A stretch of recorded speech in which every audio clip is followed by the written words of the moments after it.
Bismillahirrahmanirrahim. Assalamualaikum warahmatullahi wabarakatuh. Segala puja dan puji bagi Ilahi Sang Pemilik Kesempurnaan, Muara cinta bagi insan yang senantiasa merindukannya. Dan semoga pula kita tetap istiqomah kepada wasiat alam Rasulullah Sallallahu Alaihi Wasallam hingga akhir zaman. Amin.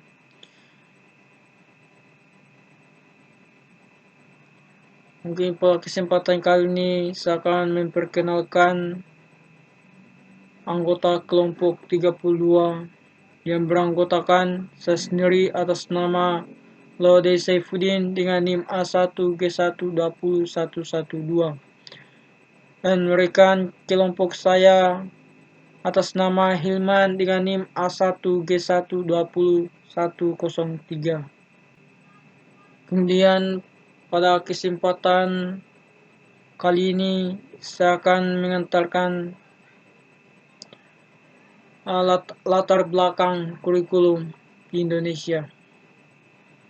Jadi kurikulum merupakan salah satu bagian penting terjadinya suatu proses pendidikan, karena suatu pendidikan tanpa adanya kurikulum akan kelihatan amburadul dan tidak teratur. Hal ini akan menimbulkan perubahan dalam perkembangan kurikulum, khususnya di Indonesia. Kurikulum merupakan salah satu alat untuk mencapai tujuan pendidikan dan sekaligus digunakan sebagai pedoman dalam pelaksanaan proses belajar mengajar pada berbagai jenis dan tingkat sekolah. Kurikulum menjadi dasar dan cerminan falsafah pandangan hidup suatu bangsa. Akan diarahkan kemana dan bagaimana bentuk kehidupan bangsa ini di masa depan. Semua itu ditentukan dan digambarkan dalam suatu kurikulum. Semua itu ditentukan dan digambarkan dalam suatu kurikulum pendidikan. Kurikulum haruslah dinamis dan terus berkembang untuk menyesuaikan berbagai perkembangan yang terjadi pada masyarakat di dunia dan haruslah menetapkan hasilnya sesuai dengan yang diharapkan. Jadi definisi kurikulum. Kurikulum dalam bahasa Yunani berasal dari kata kurikulai, artinya ditempuh atau berpacu. Kurikulum dalam pendidikan diartikan sejumlah mata pembelajaran yang harus ditempuh atau diselesaikan anak didik untuk memperoleh ijazah. Jadi kurikulum secara umum adalah proses perencanaan pembelajaran secara menyeluruh berdasarkan kaidah yang telah ditetapkan dari berbagai proses pengembangan maupun peningkatan sumber belajar guna untuk mempermudah kinerja guru dalam proses pembelajaran mengajar. Adapun beberapa pandangan atau pendapat para ahli mengenai definisi kurikulum, yaitu menurut Dr. H. Nana Sujana tahun 2005, kurikulum merupakan niat dan harapan yang dituangkan ke dalam bentuk rencana maupun program pendidikan yang dilaksanakan oleh para pendidik di sekolah. Kurikulum sebagai niat dan rencana, sedangkan pelaksanaannya adalah proses belajar mengajar. Yang terlibat dalam proses tersebut yaitu pendidik dan peserta didik. Menurut George A. Beauchamp, pada tahun 1976, kurikulum diartikan sebagai dokumen tertulis yang berisikan seluruh mata pembelajaran yang akan diajarkan kepada peserta didik melalui pemilihan berbagai disiplin ilmu dan rumusan masalah dalam kehidupan sehari-hari. Sedangkan menurut Inlow, pada tahun 1966, kurikulum merupakan suatu usaha yang menyeluruh yang dirancang secara khusus guna untuk membimbing peserta didik dalam memperoleh hasil belajar dari pembelajaran yang sudah ditetapkan. Berdasarkan pandangan atau pendapat dari beberapa para ahli tersebut, sehingga simpulkan bahwa kurikulum sebagai suatu rancangan dalam pendidikan memiliki posisi yang strategis karena seluruh kegiatan pendidikan bermuara kepada kurikulum. Begitu pentingnya kurikulum sebagai sentra kegiatan pendidikan, maka harus benar-benar dikembangkan. Pengembangan kurikulum dilakukan karena sifat kurikulum yang dinamis, selalu berubah, menyesuaikan diri dan kebutuhan mereka yang belajar. Di samping itu, masyarakat dan mereka yang belajar mengalami perubahan, maka langkah awal dalam perumusan kurikulum ialah penyelidikan mengenai situasi yang kita hadapi, termasuk situasi lingkungan belajar dalam artian menyeluruh, situasi peserta didik, dan para calon pengajar yang diharapkan melaksanakan kegiatan. Terlebih dahulu, perkenalkan, nama saya Hilman dengan NIM A1G1 20103. Pada kesempatan kali ini saya akan membawakan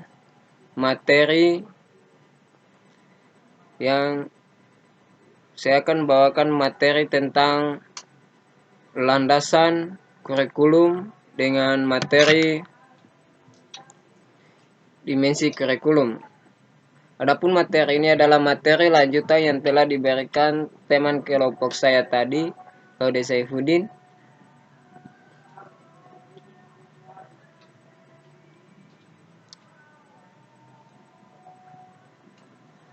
Ya, kita beralih pada landasan kurikulum.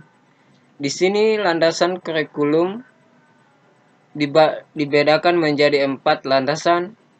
Salah satunya landasan filosofis kurikulum, landasan psikologis kurikulum, landasan sosial budaya, dan landasan ilmu pengetahuan, teknologi, dan seni iptek. Landasan filosofis kurikulum, landasan yang pertama adalah landasan filosofis filsafat, membahas segala permasalahan manusia, termasuk pendidikan yang disebut filsafat pendidikan. Filsafat memberikan arah dan metodologi terhadap praktik-praktik pendidikan. Kemudian praktik-praktik pendidikan memberikan bahan-bahan bagi pertimbangan filosofis. Keduanya sangat berkaitan erat. Hal inilah yang menyebabkan landasan filosofis menjadi landasan penting dalam pengembangan kurikulum. Selanjutnya, landasan psikologis kurikulum. Dalam proses pendidikan terjadi adalah proses interaksi antar individu. Manusia berbeda dengan makhluk lainnya karena kondisi psikologisnya. Kondisi psikologis sebenarnya merupakan karakter psikofisik seseorang sebagai individu yang dinyatakan dalam berbagai bentuk perilaku interaksi dengan lingkungannya. Selanjutnya, landasan sosial budaya. Kurikulum menentukan pelaksanaan dan hasil pendidikan pada suatu negara atau wilayah tertentu. Pendidikan diharapkan mampu menghasilkan masyarakat yang tidak asing dengan masyarakat.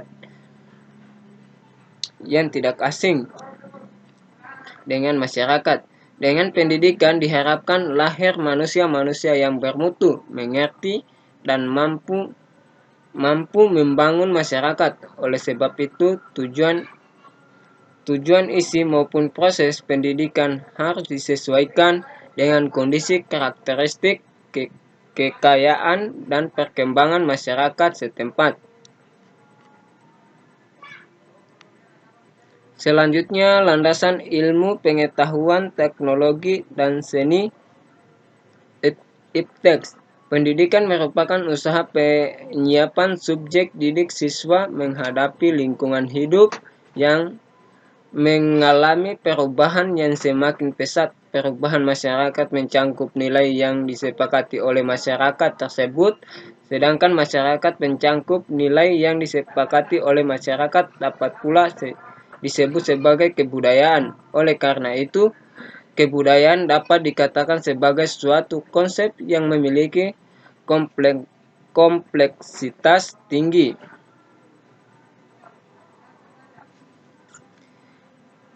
Mungkin dari saya materi landasan kurikulum hanya itu. Selanjutnya kita akan beralih ke dimensi kurikulum. Di sini saya telah paparkan bahwasanya dimensi kurikulum yang ada pada materi kami yaitu ada 6. Kurikulum sebagai ide, kurikulum sebagai rencana tertulis, kurikulum sebagai suatu kegiatan, kurikulum sebagai hasil, kurikulum sebagai disiplin ilmu, dan kurikulum sebagai suatu sistem. Kurikulum sebagai suatu ide. Ide atau konsep kurikulum bersifat dinamis, dalam arti akan selalu berubah mengikuti perkembangan zaman, minat dan kebutuhan peserta didik, tuntutan masyarakat, ilmu pengetahuan dan teknologi. Kemudian kurikulum sebagai rencana tertentu.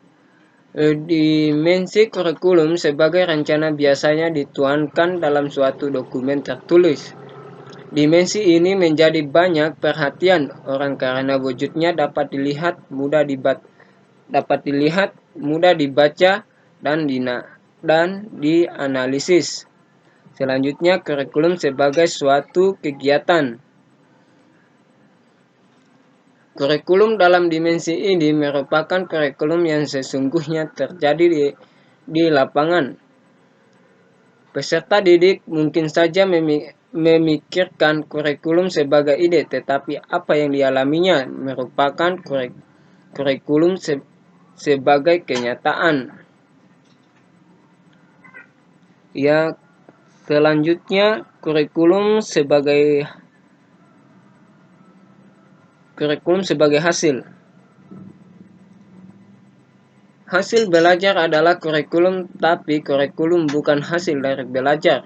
Pernyataan ini perlu dipahami sejak awal, karena banyak orang tahu bahwa hasil belajar merupakan bagian dari kurikulum. Tetapi kurikulum bukan hanya hasil belajar. Banyak juga orang yang tidak tahu bahwa pengertian kurikulum dapat dilihat dari dimensi hasil belajar, karena memang tidak dirumuskan secara formal. Begitu juga ketika dilakukan evaluasi secara formal tentang kurikulum, pada umumnya orang selalu mengingatkannya dengan hasil belajar. Sekalipun evaluasi kurikulum sebenarnya jauh lebih luas daripada penilaian hasil belajar. Selanjutnya, kurikulum sebagai disiplin ilmu. Sebagai suatu disiplin ilmu, berarti kurikulum memiliki konsep, prinsip, prosedur, asumsi, dan teori yang dapat dianalisis dan dipelajari oleh pakar kurikulum, peneliti kurikulum, guru atau calon guru, kepala sekolah, pengawas atau tenaga kependidikan lainnya yang ingin mempelajari tentang kurikulum. Dan selanjutnya adalah kurikulum sebagai suatu sistem.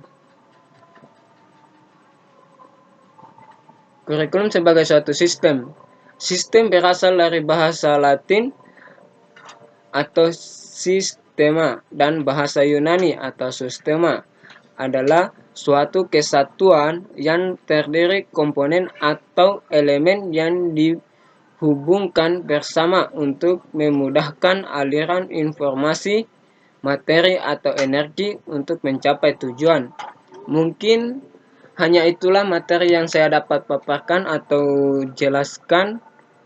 Lebih dan kurangnya mohon dimaafkan. Saya akhiri dengan ucapan wabillahi taufik wal hidayah. Wassalamualaikum warahmatullahi wabarakatuh.